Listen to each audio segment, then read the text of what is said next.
শিক্ষার্থীবৃন্দ, আমার ঘরে আমার স্কুলে সবাইকে স্বাগত। ব্যবসায় উদ্যোগের আজকের ক্লাসে তোমাদের সাথে আছি আমি তাওহিদ।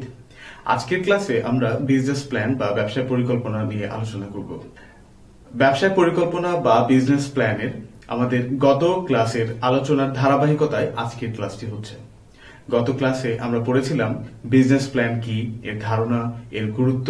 আমরা দেখেছি একটা ব্যবসা শুরু করার আগে ব্যবসার পরিকল্পনা বা প্ল্যান কতটা গুরুত্বপূর্ণ ভূমিকা রাখে। আমরা মাইক্রো স্ক্রিনিং, ম্যাক্রো স্ক্রিনিং নিয়ে আলোচনা করেছি এবং সর্বোপরি আমরা ব্যবসার পরিকল্পনা সুষ্ঠুভাবে কিভাবে করা যায়, কিভাবে একটা পারফেক্ট রিপোর্ট তৈরি করা যায় ব্যবসার পরিকল্পনার উপরে, আমরা এসব দিয়ে গত ক্লাসে পড়াশোনা করেছি। আজকের ক্লাসে ওই বিগত ক্লাসের ধারাবাহিকতায় আমরা দেখব যে স্মল বিজনেস বা ক্ষুদ্র ব্যবসায়ের জন্য পরিকল্পনাটা কিভাবে করতে হয়, ক্ষুদ্র ব্যবসায় বা স্মল বিজনেসের যে প্ল্যানটা থাকে বা পরিকল্পনা থাকে তার কন্টেন্টস কি বা তার উপাদানগুলো কি থাকে। আমরা বিভিন্ন স্টেপ দেখব বা বিভিন্ন পদ্ধতিগুলো দেখব যার মাধ্যমে আমরা আমাদের ব্যবসায়ের বিভিন্ন সিদ্ধান্ত গ্রহণের আগে পরিকল্পনাগুলো যাচাই বাছাই করে নিতে পারি যে আমরা সঠিক পথে আছি কিনা। আজকের ক্লাসে আমরা প্রাক্কলিত বা ফোরকাস্টেড ফাইন্যান্সিয়াল স্টেটমেন্টস কিভাবে অ্যানালাইসিস করতে হয় এটা নিয়ে আমরা আলোচনা করব। অর্থাৎ ব্যবসা শুরু করার আগেই ওই ব্যবসা থেকে আমরা কতটুকু প্রফিট বা কতটুকু সেলস এক্সপেক্ট করছি বা প্রত্যাশা করছি, এই ব্যাপারগুলোই আসলে প্রাক্কলন বা ফোরকাস্ট করা। ফোরকাস্টেড ফাইন্যান্সিয়াল স্টেটমেন্টস বা এই প্রাক্কলিত আর্থিক বিবরণীকে কিভাবে বিশ্লেষণ করে সিদ্ধান্ত গ্রহণ করতে হয় এবং সেই সিদ্ধান্ত কিভাবে ব্যবসায় পরিকল্পনার মধ্যে অন্তর্ভুক্ত করতে হয় তাও আমরা আজকের ক্লাসে আলোচনা করব। আজকে আমরা ব্রেক ইভেন পয়েন্ট দেখব, অর্থাৎ যেটা সম আয় ব্যয় বিন্দু বলি আমরা, অর্থাৎ এমন একটা পয়েন্ট বা এমন একটা সিচুয়েশন যেখানে নাকি ব্যবসায়ের জন্য কোনো প্রফিটও হচ্ছে না বা কোনো লসও হচ্ছে না। এটা কিভাবে হয় আমরা তাও আলোচনা করব। ফাইনালি আজকে আমরা সেলফ অ্যানালাইসিস বা আত্মবিশ্লেষণ নিয়ে আলোচনা করব। একজন ব্যবসায়ীর কাছে সবকিছু থাকলো, তার কাছে মূলধন আছে, তার ভালো ব্যবসায় পরিকল্পনা বা বিজনেস প্ল্যান আছে, তার প্রোডাক্ট বা সার্ভিসেস ভালো, সব ঠিক আছে, শুধুমাত্র যে ওই ব্যবসার উদ্যোগটা নিচ্ছে সেই উদ্যোক্তা নিজেই ওই ব্যবসা করার যোগ্যতা রাখে না, তাহলে কিন্তু সবকিছু ঠিক থাকার পরেও ওই ব্যবসাটি ঠিক মতো চলবে না। অর্থাৎ সেলফ অ্যানালাইসিস বা সেলফ অ্যাসেসমেন্ট বা আত্মবিশ্লেষণের মাধ্যমে আমরা দেখব যে ব্যবসাটি আমি শুরু করতে যাচ্ছি আসলে আদত ওই ব্যবসা করার যোগ্যতা আমার আছে কিনা। তার উপরে ভিত্তি করে, এই সমস্ত আলোচনার উপর ভিত্তি করে একটা সুন্দর বিজনেস প্ল্যান বা ব্যবসায় পরিকল্পনা করা যায় এবং ফোরকাস্ট করা যায় যে ব্যবসাটি সফলভাবে চলবে কিনা। তাহলে চলো আজকে ক্লাস শুরু করা যাক। আজকের ক্লাসের ফার্স্ট টপিকটাই হচ্ছে guidelines for small business plan, অর্থাৎ ক্ষুদ্র ব্যবসায়ের জন্য ব্যবসায় পরিকল্পনার গাইডলাইন বা কিছু দিক নির্দেশনাবলী দেয়া থাকে। ওই দিক নির্দেশাবলী অনুসরণ করে একটা ছোটখাটো বা ক্ষুদ্র ব্যবসায়ের জন্য বিজনেস প্ল্যান তৈরি করতে হয়। বিজনেস প্ল্যান আসলে ভ্যারি করে বা এটা আসলে পার্থক্য হয় ব্যবসার ধরন বা ব্যবসার আকারের উপর ভিত্তি করে। অনেক বড় বড় ব্যবসায়ের জন্য বিজনেস প্ল্যান যেমন বড় সড়ো হয়ে থাকে বা ইন ডিটেল হয়ে থাকে, ছোটখাটো ব্যবসার জন্য বিজনেস প্ল্যানটা সাধারণত ছোট হয়ে থাকে। তাহলে চলো ওই দিক নির্দেশনাগুলো দেখি যে কি কি দিক নির্দেশনা মেনে একটা ছোট ব্যবসায়ের জন্য বিজনেস প্ল্যান বা ব্যবসায় পরিকল্পনা তৈরি করতে হয়। প্রথমত, ব্যবসার পরিকল্পনা বা বিজনেস প্ল্যানকে তথ্যবহুল করতে গিয়ে অনেক বেশি অতিরঞ্জিত শব্দ বা অতিরঞ্জিত কথাবার্তা দিয়ে এটাকে ভরে ফেলা উচিত হবে না। অর্থাৎ বিজনেস প্ল্যান বা ব্যবসার পরিকল্পনা হতে হবে সংক্ষিপ্ত এবং প্রয়োজনীয় তথ্য বা প্রয়োজনীয় শব্দের ব্যবহার এখানে থাকতে হবে। তাহলে ব্যবসার পরিকল্পনার যে উদ্দেশ্য এটা সুস্পষ্টভাবে বোধগম্য হবে। একটা ছোট ব্যবসা প্রতিষ্ঠানের সামর্থ্য বা তার আকার যেহেতু সীমিত, এ কারণে তার লক্ষ্যটাও প্রথমে নিশ বা সীমিত হওয়া উচিত বা নির্দিষ্ট হওয়া উচিত। যেমন কোনো পণ্য বা কোনো বাজার নিয়ে যদি কোনো ছোট ব্যবসা প্রতিষ্ঠান কোনো পরিকল্পনা করতে চায়, তাহলে তাকে একটা নির্দিষ্ট পণ্য বা একটা নির্দিষ্ট বাজার নিয়ে ব্যবসা পরিকল্পনা করাই বেশি ইফেক্টিভ বা বেশি ভালো হয়।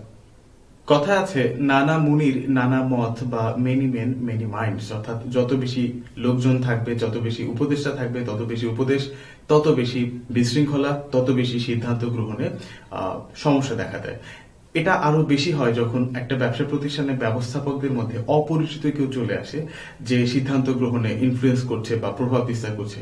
এই ব্যাপারটা খুব ভালোভাবে লক্ষ্য করতে হয়। যখন একটা ব্যবসার বিজনেস প্ল্যান করা হয় বা ব্যবসার পরিকল্পনা তৈরি করা হয়, তখন খুব ভালোভাবে লক্ষ্য রাখা উচিত যাতে বাইরের কেউ বা অপরিচিত কেউ তার মতামত এখানে না দেয় বা সে এখানে যাতে জড়িত না হয়। আমরা জানি বৈধ যে কোনো পণ্য বা সেবা দিয়ে ব্যবসা শুরু হতে পারে। এখন কোনো টেকনিক্যাল পণ্য বা কোনো স্পেসিফিক পণ্য ওই পণ্যের যদি কোনো টেকনিক্যাল টার্ম থাকে যা ওই পণ্যের উৎপাদনের সাথে রিলেটেড বা পণ্য উৎপাদনের সাথে জড়িত যে মানুষগুলো আছে তারা ছাড়া বাকি সাধারণ মানুষরা বোঝে না বা জানে না, তাহলে ওই সমস্ত শব্দ বা ওই সমস্ত স্পেসিফিক টার্মগুলো পরিহার করে যেগুলো সবাই বোঝে এই সহজবোধ্য শব্দগুলোকে বিজনেস প্ল্যানে অন্তর্ভুক্ত করা উচিত।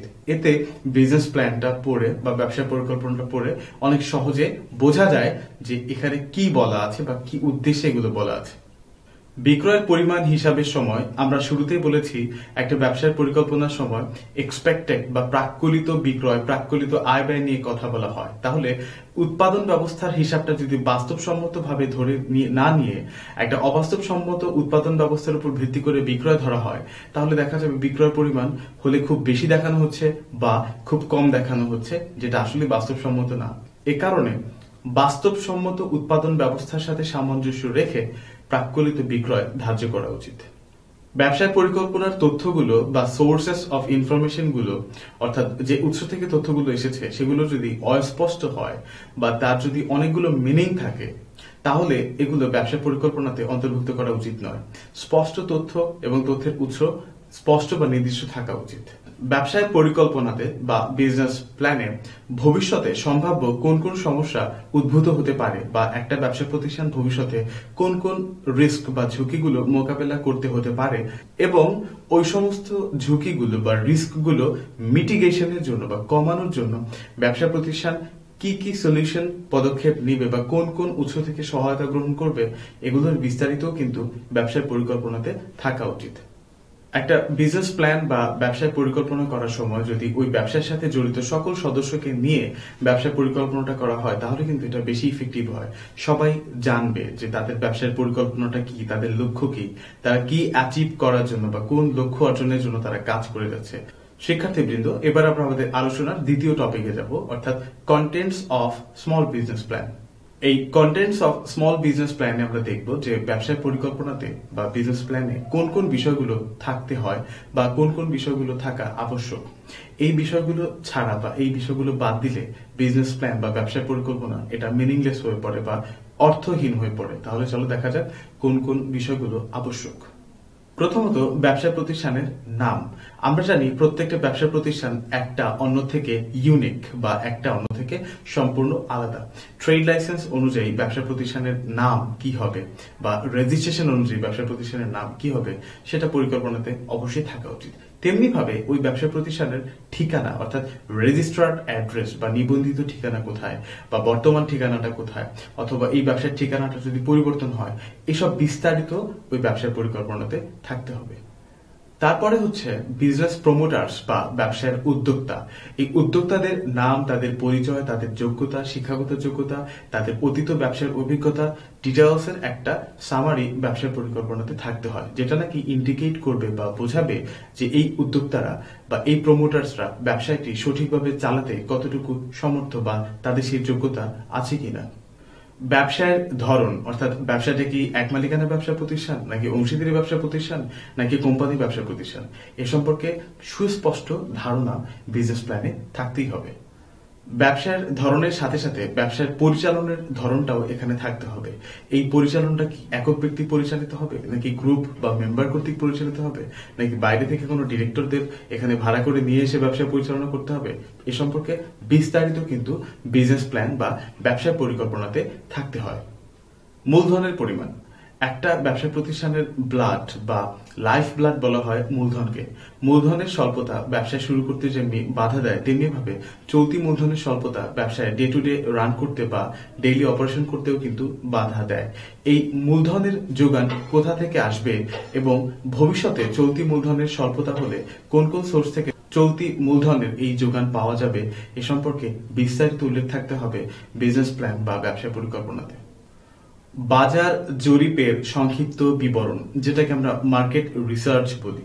ব্যবসা প্রতিষ্ঠান একটা ব্যবসায় বিভিন্নভাবে করতে পারে। সে নতুন কোনো বাজার বা নতুন কোনো মার্কেটে পেনিট্রেশন করতে পারে, অথবা সে এক্সিস্টিং কোনো বাজার বা এক্সিস্টিং কোনো মার্কেটে নতুন পণ্য নিয়ে আসতে পারে, বা তার এক্সিস্টিং পণ্যটাকেই বা যে পণ্যটা অলরেডি প্রচলিত আছে এর মধ্যে একটু ভ্যারিয়েশন করে নিয়ে আসতে পারে, বা একটু মডিফিকেশন করে আপগ্রেডেশন করে সে কিন্তু নিয়ে আসতে পারে বাজারে। বিভিন্ন ধরনের স্ট্র্যাটেজি ফলো করে একটা ব্যবসা প্রতিষ্ঠান। এ সম্পর্কেও এই বিজনেস প্ল্যান বা ব্যবসা পরিকল্পনাতে বিস্তারিত উল্লেখ থাকতে হয় যে কোন বাজারের ক্ষেত্রে কোন পণ্যটা নিয়ে যাওয়া হচ্ছে, এবং এই বাজারের সুবিধা অসুবিধা, ব্যবসা প্রতিষ্ঠানটি কিভাবে ওই নতুন বাজারের সাথে কোপ আপ করতে পারবে, অথবা অলরেডি এক্সিস্টিং যদি বাজার থাকে বা এক্সিস্টিং মার্কেট থাকে সেখানে নতুন পণ্যটা নিলে মানুষের কাছে তার চাহিদা থাকবে কিনা, এই সমস্ত বিবরণ কিন্তু বিজনেস প্ল্যানে থাকতেই হবে। মুনাফা অর্জনের সম্ভাবনা, আমরা সবকিছু ঠিকঠাক মতো করলাম, আমরা বিজনেস প্ল্যানও আগালাম ঠিক মতো, আমাদের প্রোডাক্টস আছে, সার্ভিসেস আছে, ভালো লোকেশন, ভালো ব্যবসা প্রতিষ্ঠানের সুনাম, যারা ডিরেক্টরস আছে তারাও ভালো, সব ঠিক আছে।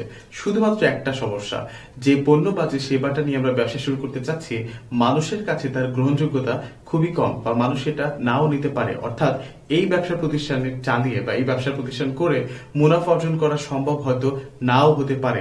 সেই ক্ষেত্রে সবকিছু ঠিক থাকা সত্ত্বেও কিন্তু ওই ব্যবসা প্রতিষ্ঠানটি চালানো যাবে না, বা এটা ইকোনমিক্যালি বা ফাইন্যান্সিয়ালি ভায়াবল হবে না। কারণ আমরা শুরুতেই জানি যে ব্যবসায় মানে হচ্ছে বৈধ উপায়ে কোনো অর্থনৈতিক কর্মকাণ্ডে ব্যস্ত থাকা, যার প্রধান উদ্দেশ্য হচ্ছে মুনাফা অর্জন। এ কারণে কোনো ব্যবসা প্রতিষ্ঠান যখন পরিকল্পনা করা হয়, ফাইনালি যে সিদ্ধান্তটা নেওয়া হয় বা যে জিনিসটাতে বেশি ফোকাস দেওয়া হয় তা হচ্ছে এই ব্যবসা প্রতিষ্ঠানটি রান করার মাধ্যমে আসলে কি প্রফিট করতে পারবো আমরা। যদি হ্যাঁ হয় তাহলে যাওয়া যায় ব্যবসাটি করতে, আর যদি না হয় তাহলে এই ব্যবসাটি ফাইন্যান্সিয়ালি ভায়াবল নয়। প্রাক্কলিত আর্থিক বিবরণীর সংযুক্তি, আমরা প্রাক্কলিত আর্থিক বিবরণী বলতে শুরুতে যেটা বলেছিলাম আজকের ক্লাসের আলোচনার শুরুতে, যে আমরা প্রাক্কলিত বলতে বুঝি এক্সপেক্টেড বা ফোরকাস্টেড, অর্থাৎ আজ থেকে 1 বছর পরে, 2 বছর পরে, 3 বছর পরে আমাদের আর্থিক অবস্থা কি হবে, বিক্রয়ের পরিমাণ কি হবে, আমাদের টোটাল অ্যাসেটের পরিমাণ কি হবে, লায়াবিলিটি বা দায়ের পরিমাণ কি হবে, মালিকানা সত্ত্বের পরিমাণ কি হবে। এই যে আগে থাকতে বর্তমানে বসে ভবিষ্যৎ সম্পর্কে কোনো কিছু ফোরকাস্ট করা বা পূর্বানুমান করা, এই পূর্বানুমান করে যদি কোনো বিবরণী আমরা করি এটাকে বলে প্রাক্কলিত বিবরণী বা ফোরকাস্টেড স্টেটমেন্ট।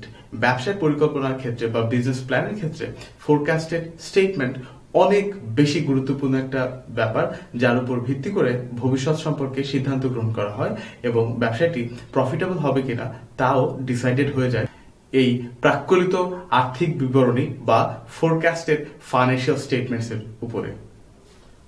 আমরা ফোরকাস্টেড ফাইন্যান্সিয়াল স্টেটমেন্ট বা প্রাক্কলিত আর্থিক বিবরণী নিয়ে কথা বলেছি, তাহলে এখন দেখা যাক এই প্রাক্কলিত আর্থিক বিবরণী বা ফোরকাস্টেড ফাইন্যান্সিয়াল স্টেটমেন্টস এর মধ্যে কোন কোন উপাদানগুলো থাকে। প্রথমেই মোট প্রকল্প ব্যয় বা টোটাল প্রজেক্ট কস্ট, অর্থাৎ একটা ব্যবসা প্রতিষ্ঠান চালু করার জন্য টোটাল ব্যয় কত হবে এটার প্রাক্কলিত একটা ব্যাপার থাকতে হবে। দ্বিতীয়ত প্রাক্কলিত আয়, অর্থাৎ আমি যে প্রজেক্টটা দাঁড় করাচ্ছি এ থেকে ভবিষ্যতে ইয়ার আফটার ইয়ার বা বছরের পর বছর কি পরিমাণ আয় হতে থাকবে বা কি পরিমাণ রেভিনিউ জেনারেশন হতে থাকবে তার একটা ফোরকাস্ট বা প্রাক্কলন, এটাই হচ্ছে প্রাক্কলিত আয়। প্রাক্কলিত ব্যয়সমূহ, শিক্ষার্থীবৃন্দ ব্যয় কিন্তু বিভিন্ন ধরনের হয়ে থাকে। আমরা শুরুতে যেটা বলেছিলাম প্রজেক্ট কস্ট বা টোটাল ব্যয় কত হবে, এটা হচ্ছে একটা ব্যবসা চালু করার জন্য বা শুরু করার জন্য বা নতুন করে কোনো ব্যবসা এক্সপানশন করার জন্য। এক্সিস্টিং ব্যবসা যদি কেউ এক্সপান্ড করতে চায় সেক্ষেত্রে কত ব্যয় করতে হবে সেটা হচ্ছে প্রজেক্ট কস্ট। আর প্রাক্কলিত যেগুলো নর্মাল ব্যয় অর্থাৎ ডে টু ডে এক্সপেন্ডিচার, একটা ব্যবসা প্রতিষ্ঠান প্রতিনিয়ত পরিচালনা করার জন্য যে ব্যয়গুলো হয় এগুলোকে আমরা বলি অপারেটিং এক্সপেন্সেস বা বাংলায় পরিচালন ব্যয়। এই পরিচালন ব্যয় কত হবে এরও একটা প্রাক্কলন থাকতে হয়। প্রাক্কলিত আয় বিবরণী বা ফোরকাস্টেড ইনকাম স্টেটমেন্টস। ফোরকাস্টেড ইনকাম স্টেটমেন্ট বা প্রাক্কলিত আয় বিবরণীতে থাকে প্রাক্কলিত আয় বা প্রজেক্টেড বা ফোরকাস্টেড ইনকাম, এর থেকে আমরা যদি ফোরকাস্টেড এক্সপেন্স গুলো বা প্রাক্কলিত ব্যয়গুলোকে বিয়োগ করে দেই, যদি আমাদের আয় বেশি থাকে তাহলে ব্যয় যদি কম হয় আমাদের প্রজেক্টেড বা প্রাক্কলিত অর্থাৎ ভবিষ্যৎ সম্পর্কে আমরা এখনই পূর্বানুমান করছি যে আমাদের প্রফিট হবে। আবার যদি উল্টোটা হয় অর্থাৎ আয় কম হচ্ছে কিন্তু ফোরকাস্টেড বা প্রাক্কলিত ব্যয়টা বেশি হচ্ছে, তাহলে আমরা ভবিষ্যৎ সম্পর্কে পূর্বানুমান করতে পারি যে এই প্রজেক্টে প্রথম বছরে বা দ্বিতীয় বছরে আমাদের লস হবে বা ক্ষতি হবে, তৃতীয় বছরে বা চতুর্থ বছরে গিয়ে হয়তো হয়তো আমরা প্রফিট করতে পারবো। এটাই হচ্ছে প্রাক্কলিত আয় বিবরণী।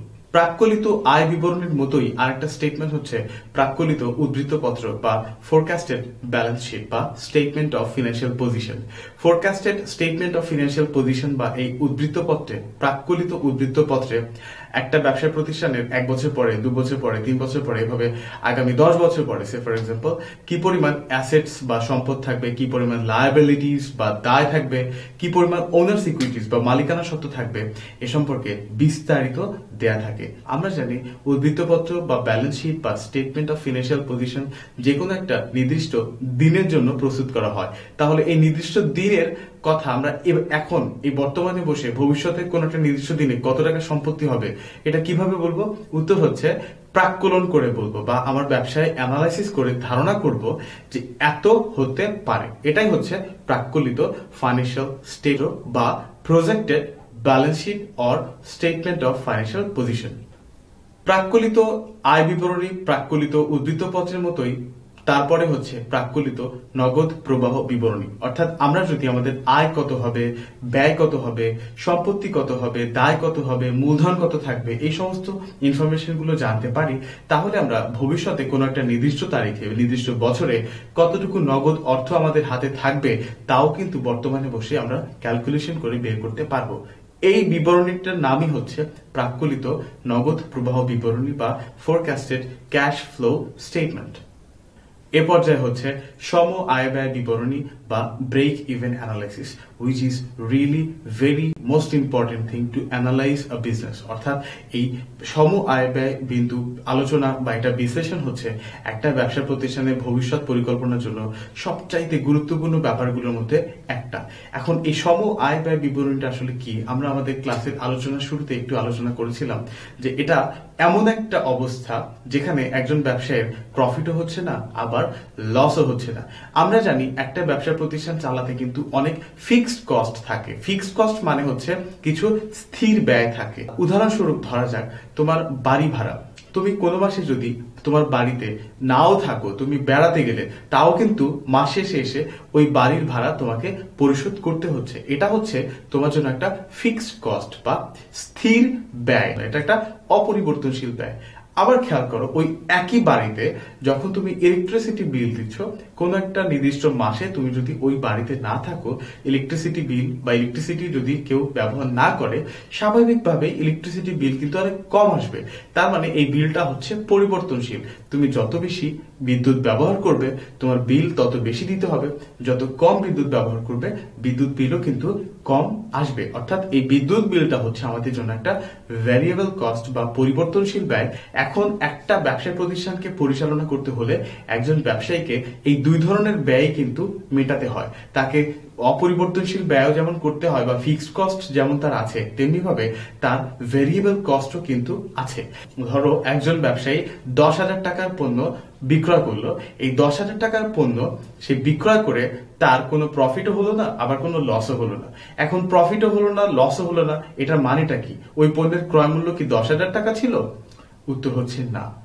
তোমরা যদি এভাবে ভেবে নাও যে একটা পণ্য আমি 10,000 টাকা দিয়ে কিনে ওই পণ্যটা যদি আমি 10,000 টাকা দিয়ে বিক্রি করি, তাহলে তো আমাদের লাভ হচ্ছে না, লসও হচ্ছে না।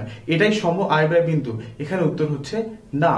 আর একটু গভীরভাবে এই ব্যাপারটাকে তোমায় চিন্তা করতে হবে। তা হচ্ছে ওই ব্যবসা প্রতিষ্ঠানটা রান করতে বা চালাতে ওই ব্যবসায়ীকে ডে টু ডে এক্সপেন্সেস বা পরিবর্তনশীল ব্যয় যেমন করতে হয়, তেমনি ভাবে ওই ব্যবসা প্রতিষ্ঠানটা শুরু করতে বা ব্যবসা প্রতিষ্ঠানটা সম্প্রসারণ করতে ওই ব্যবসায়ীকে কিছু ফিক্সড কস্টও কিন্তু করতে হয়েছিল। এই ফিক্সড কস্ট যেটা অপরিবর্তনশীল ব্যয়, ওই ব্যয়ের একটা প্রভাব কিন্তু ওই 10,000 টাকা পণ্যের উপরেও থাকবে। অর্থাৎ আমি তোমাদেরকে যেটা বোঝাতে চাচ্ছি, একটা পণ্য 10,000 টাকায় ক্রয় করলে একজন ব্যবসায়ীর ওই পণ্যের জন্য শুধু 10,000 টাকাই খরচ হয় না, বরং ওই পণ্যটা ব্যবসায়ী যে গুদাম ঘরে রাখছে সেই গুদাম ঘরের ভাড়াটাও কিন্তু ওই পণ্যের ক্রয় মূল্যের সাথে যোগ হয়। ওই গুদাম ঘরে যে ইলেকট্রিসিটি বিলটা আছে সেই বিলও কিন্তু ওই পণ্যের ক্রয় মূল্যের সাথে যোগ হয়। ওই ব্যবসাটা শুরু করতে প্রথমে যে টাকা খরচ হয়েছিল প্রত্যেক বছর সেই টাকাকে ওই ব্যবসায়ী ভাগ করে দিচ্ছে, যেটাকে আমরা ডেপ্রিসিয়েশন বা অপচয় বলি। সেই অপচয় বা ডেপ্রিসিয়েশনে কিন্তু এই পণ্যের ক্রয় মূল্যের সাথে যোগ হচ্ছে। কিন্তু আমরা এতক্ষণ যে ব্যাপারগুলো নিয়ে আলোচনা করলাম তার একটা নিউমেরিক বা সংখ্যাত্মক রিপ্রেজেন্টেশন কিন্তু তোমাদের বইতে খুবই সুন্দরভাবে দেয়া আছে। এখানে একটা ব্যবসা প্রতিষ্ঠানের প্রাক্কলিত আর্থিক বিবরণী বিস্তারিতভাবে দেয়া আছে, যেখানে শুরুতেই প্রজেক্ট কস্ট বা টোটাল কস্ট কত হবে বা ব্যবসার মূলধন কত হবে। আমরা বলেছি যে একটা ব্যবসা প্রতিষ্ঠান শুরু করতে বা চালু করতে যে পরিমাণ খরচ করতে হয় সেটা হচ্ছে ওয়ান টাইম এক্সপেন্সেস বা অপরিবর্তনশীল ব্যয়, যেটা ফিক্সড কস্ট বা প্রজেক্ট কস্ট। কিন্তু ওই ব্যবসা প্রতিষ্ঠানটা ডে টু ডে রান করতে কিছু পরিচালন ব্যয় করতে হয়, যেটা নাকি পরিবর্তনশীল। যেমন এই ম্যাথের ক্ষেত্রে প্রকল্পের ব্যয় পরিমাণের ক্ষেত্রে স্থায়ী মূলধন দেওয়া আছে। আমরা জানি স্থায়ী খরচগুলো শুধুমাত্র ব্যবসায় শুরু করার জন্য ব্যবহৃত হয় বা শুরু করতেই দরকার হয়, বা ব্যবসা যদি এক্সপানশন করতে চায় বা সম্প্রসারণ করতে চায় সেই ক্ষেত্রে এই স্থায়ী মূলধনগুলো দরকার হয়। সেক্ষেত্রে প্রথমেই দেওয়া আছে দোকানের অগ্রিম ভাড়া, আসবাবপত্র ও সাজসজ্জা এবং অন্যান্য যদি কোনো খরচ থাকে। এগুলো সাধারণত একটা ব্যবসা প্রতিষ্ঠানে একবার করলেই হয় বা আবার অনেক বছর পর পর করলেই হয়। তারপর দেখতে পাচ্ছি চলতি মূলধন। চলতি মূলধন হচ্ছে regular day to day expenses বা একটা ব্যবসা প্রতিষ্ঠান প্রতিনিয়ত চালাতে যে খরচগুলো হয়। এখানে আমরা দেখতে পাচ্ছি ক্রয় মূল্য দেয়া আছে, বেতন দেয়া আছে, বিদ্যুৎ বিল দেয়া আছে, দোকান ভাড়া আছে এবং অন্যান্য খরচ দেয়া আছে। তাহলে এই স্থায়ী খরচ এবং এই যে পরিবর্তনশীল, এই দুটাকে যদি আমরা যোগ করি আমরা পাই মোট প্রকল্প ব্যয়। তাহলে মোট প্রকল্প ব্যয়ের মধ্যে আমরা পাচ্ছি স্থায়ী মূলধনও আছে 5,50,000 টাকা, আবার চলতি মূলধনও আছে 4,50,000 টাকা, অর্থাৎ আমাদের টোটাল খরচ হচ্ছে 10 লক্ষ টাকা। তার মানে আমরা জানলাম যে এই ব্যবসা প্রতিষ্ঠানটি শুরু করতে 10 লক্ষ টাকা দরকার হবে। 5,50,000 হচ্ছে ব্যবসার স্থায়ী বা প্রজেক্ট কস্ট, স্থায়ী ব্যয় যেগুলো, অপরিবর্তনশীল ব্যয় যেগুলো, আর চলতি মূলধন হচ্ছে 4,50,000 টাকা। এখন দেখতে হবে এই 10 লক্ষ টাকা আমরা কোন কোন সোর্সেস বা কোন কোন উৎস থেকে পেতে পারি। আমাদের এই ম্যাথে এখানে সুন্দর করে দেয়া আছে যে ব্যবসায়ী বা উদ্যোক্তা বা প্রমোটার তার নিজস্ব তহবিল থেকে দিচ্ছে 6 লাখ টাকা, আত্মীয় স্বজনের কাছ থেকে সে ঋণ নিচ্ছে 2 লক্ষ টাকা, সে ব্যাংক থেকে লোন নিচ্ছে বা ঋণ নিচ্ছে 2 লক্ষ টাকা, অর্থাৎ এভাবেই সে 10 লক্ষ টাকার ফাইন্যান্সিংটা করছে। একইভাবে আমরা দেখতে পাচ্ছি প্রাক্কলিত আয় ব্যয় বিবরণী। প্রাক্কলিত মানে আমরা যেটা শুরুতেই বললাম এক্সপেক্টেড। তাহলে বিক্রয় থেকে প্রাক্কলিত আয় হতে পারে 6 লক্ষ টাকা, আমরা আশা করছি পাবো। আর প্রাক্কলিত ব্যয় যেগুলো হতে পারে আমাদের দিতে হবে তা হচ্ছে ক্রয়, কর্মচারী বেতন, বিদ্যুৎ বিল, দোকান ভাড়া, মালিকের ব্যক্তিগত খরচ যদি সে ব্যবসা থেকে নিয়ে যায়, তারপর অন্যান্য আরো কিছু খরচ আছে। এগুলো হচ্ছে আমাদের টোটাল খরচ। আমরা যদি টোটাল আয় থেকে খরচগুলো বাদ দিই আমরা এক্সপেক্টেড বা প্রজেক্টেড প্রফিট বা প্রাক্কলিত মুনাফা 90,000 টাকা ধরতে পারি। এরপরে আমরা দেখতে পাচ্ছি প্রাক্কলিত নগদ প্রবাহ বিবরণী। আমরা শুরুতেই যেটা বললাম, আমরা যদি প্রাক্কলিত আয় বিবরণী, প্রাক্কলিত উদ্ধৃতপত্র বের করতে পারি তাহলে আমরা এটাও জানবো যে ব্যবসা প্রতিষ্ঠানে কোন বছর আমাদের হাতে ঠিক কত টাকা নগদ প্রবাহ থাকতে পারে। তারপরে হচ্ছে ব্রেক ইভেন অ্যানালাইসিস, যেটা নিয়ে আমরা বিস্তারিত আলোচনা অলরেডি করেছি। আমরা বলেছি ব্রেক ইভেন পয়েন্ট হচ্ছে ওই নির্দিষ্ট বিন্দু যেখানে এসে ব্যবসায়ী জানতে পারে যে কোন পয়েন্টে তার কোনো প্রফিট বা লস হচ্ছে না, সে একদম জিরো হয়ে আছে। এর বেশি হলে সে প্রফিট করবে, এর চেয়ে কম হলে সে লস করবে। শিক্ষার্থীবৃন্দ, এখন আমরা খুব গুরুত্বপূর্ণ একটা টপিক নিয়ে আলোচনা করবো, তা হচ্ছে সেলফ অ্যানালাইসিস বা আত্মবিশ্লেষণ, যেটা আমরা আমাদের লেকচারের শুরুতে একবার বলেছিলাম যে সব কম্পোনেন্ট বা সব উপাদান ঠিক আছে, শুধুমাত্র যে ব্যবসাটি শুরু করতে যাচ্ছে তার ওই পার্টিকুলার যোগ্যতাটা নেই এই ব্যবসা শুরু করার বা ব্যবসাটা চালু করার, তাহলে কিন্তু এই ব্যবসা প্রতিষ্ঠান টিকবে না বা চলবে না বা মুনাফা করতে পারবে না। তাহলে চলো দেখি কোন কোন প্রশ্নের উত্তরগুলো প্রদানের মাধ্যমে আমরা ধরে নিতে পারি এই ব্যবসা প্রতিষ্ঠানের জন্য একজন উদ্যোক্তা আসলেই যোগ্য কিনা বা সেই ব্যবসাটি চালাতে পারবে কিনা। তাহলে চলো দেখি কোন কোন প্রশ্নগুলো করা যায়। 1 নম্বর হচ্ছে, তুমি কি একটি ব্যবসার পরিকল্পনা প্রণয়ন করতে পারো? উত্তর কি হ্যাঁ নাকি না। দ্বিতীয়ত, তুমি কি যে কোনো বিষয়ে সহজে সিদ্ধান্ত নিতে পারো এবং প্রতিকূল পরিস্থিতি সত্ত্বেও সে সিদ্ধান্তে স্থির থাকতে পারো? উত্তর কি হ্যাঁ নাকি না। তৃতীয়ত, তুমি কি দায়িত্ব নিতে এবং নেতৃত্ব দিতে আগ্রহী? হ্যাঁ নাকি না। চতুর্থত, তুমি যাদের সাথে থাকো তারা কি তোমাকে বিশ্বাস করে, সম্মান করে? উত্তর হ্যাঁ নাকি না। পঞ্চম, তুমি কি পরিপূর্ণভাবে শারীরিকভাবে সুস্থ রয়েছো? উত্তর কি হ্যাঁ নাকি না। 6 নাম্বার, তুমি কি এক নাগারে দীর্ঘক্ষণ কাজ করতে পারদর্শী? 7, তুমি কি অন্যের সাথে মিশতে ও কাজ করতে স্বাচ্ছন্দ্য বোধ করো? কারণ আমরা জানি একটা ব্যবসা প্রতিষ্ঠান চালাতে অনেক মানুষের সাথে মিশতে হয়, কাজ করতে হয়। এই যোগ্যতাটা কি আছে নাকি নেই? 8, তুমি কি কার্যকরভাবে অন্যদের সাথে যোগাযোগ করতে পারো এবং তোমার লক্ষ্য পূরণে তাদেরকে প্রভাবিত করতে পারো? শিক্ষার্থীবৃন্দ, এই পয়েন্টটা খুব গুরুত্বপূর্ণ। বড় হয়ে যখন আমরা বিজনেস কমিউনিকেশন পড়বো তখন এটা দেখবে যে একটা ব্যবসায় সফলতার জন্য বিজনেস কমিউনিকেশন বা ব্যবসায় যোগাযোগ খুবই গুরুত্বপূর্ণ। 9, অন্যরা কি সহজেই তোমার চিন্তা ও ধারণা বুঝতে পারে? 10, যে ধরনের ব্যবসা তুমি শুরু করতে চাও সে ব্যবসা সম্পর্কে তোমার কি ব্যাপক ধারণা রয়েছে? 11, ব্যবসায় আনুষঙ্গিক ব্যাপার যেমন হিসাব রক্ষণ, আয়কর ইত্যাদি ব্যাপারে তোমার কি ধারণা রয়েছে? 12, বিপণন বা মার্কেটিং ও অর্থায়নে তোমার কি অভিজ্ঞতা এবং ধারণা রয়েছে? 13, ব্যবসা শুরু করার জন্য পর্যাপ্ত অর্থের যোগান কি তোমার রয়েছে? 14, ব্যবসা শুরু করতে যে মালামাল প্রয়োজন সে ব্যাপারে তোমার কি ধারণা রয়েছে? 15, তুমি কি সবকিছুর ঊর্ধ্বে থেকে ব্যবসা শুরু করতে চাও? শিক্ষার্থীবৃন্দ, আমাদেরকে দেখতে হবে যে এখানে কতগুলো উত্তর হ্যাঁ হচ্ছে এবং কতগুলো উত্তর না হচ্ছে। এখানে একটা ছোট্ট রেজাল্ট বের করা যায়। প্রত্যেক হ্যাঁ উত্তরের জন্য 1 নম্বর থাকবে এবং প্রত্যেক না উত্তরের জন্য 0 বা 0 নম্বর থাকবে। তাহলে যদি দেখা যায় এখানে 15টা প্রশ্ন আছে, কেউ যদি 12টা বা তার বেশি হ্যাঁ উত্তর দেয় তার মানে তার উদ্যোক্তা হওয়ার যথেষ্ট সম্ভাবনা রয়েছে। কেউ যদি 7 থেকে 11 পর্যন্ত থাকে তার হ্যাঁ উত্তর, তাহলে উদ্যোক্তা হওয়ার সম্ভাবনা পরিপূর্ণ নয়, কিন্তু দেখা যাবে চেষ্টা করলে উদ্যোক্তা হওয়ার সুযোগ আছে। আর কারো যদি উত্তর 7 এর নিচে থাকে তাহলে উদ্যোক্তা হওয়ার ব্যাপারে ইচ্ছাশক্তি তেমনটা তীব্র নয়। শিক্ষার্থীবৃন্দ, এটাই ছিল আমাদের আত্মবিশ্লেষণ বা সেলফ অ্যাসেসমেন্ট বা সেলফ অ্যানালাইসিস। আজকে আমরা শিখলাম যে একটা বিজনেস প্ল্যান বা ব্যবসার পরিকল্পনা যদি ছোট ব্যবসার জন্য হয় বা ক্ষুদ্র ব্যবসার জন্য হয় তাহলে তার মধ্যে কোন কোন ব্যাপারগুলো অন্তর্ভুক্ত থাকে, সেই ব্যাপারগুলো কিভাবে কিভাবে উপস্থাপন করতে হয় এবং কোন কোন জিনিসগুলো থাকতেই হবে। তার মধ্যে আমরা দেখলাম প্রাক্কলিত আয় ব্যয় বিবরণী, প্রাক্কলিত উদ্ধৃতপত্র নিয়ে আমরা কথা বলেছি। আমরা ব্রেক ইভেন পয়েন্ট বা সম আয় ব্যয় বিন্দু নিয়ে আমরা কথা বলেছি, যেখানে কোনো প্রফিট বা লস থাকছে না। তারপর আমরা যেটা সবচেয়ে গুরুত্বপূর্ণ অর্থাৎ আত্মবিশ্লেষণ বা সেলফ অ্যাসেসমেন্ট বা সেলফ অ্যানালিসিস নিয়ে কথা বলেছি। শিক্ষার্থীবৃন্দ, আশা করছি আজকের ক্লাসটা তোমরা খুব মনোযোগ দিয়ে করেছো এবং কথাগুলো খুব ভালোভাবে বুঝতে পেরেছো। এই ক্লাসটি আবার যদি তোমরা করতে চাও তাহলে আমার ঘরের আমার স্কুলে ইউটিউব এবং ফেসবুক পেজে তোমরা চোখ রাখো, এখানে তোমরা এই ক্লাসটি আবার পাবে। তোমরা অবশ্যই বাসায় থাকবে, সরকারের দিক নির্দেশনা মেনে চলবে এবং বাসায় বসে পড়াশোনা করবে। সবাই ভালো থাকো।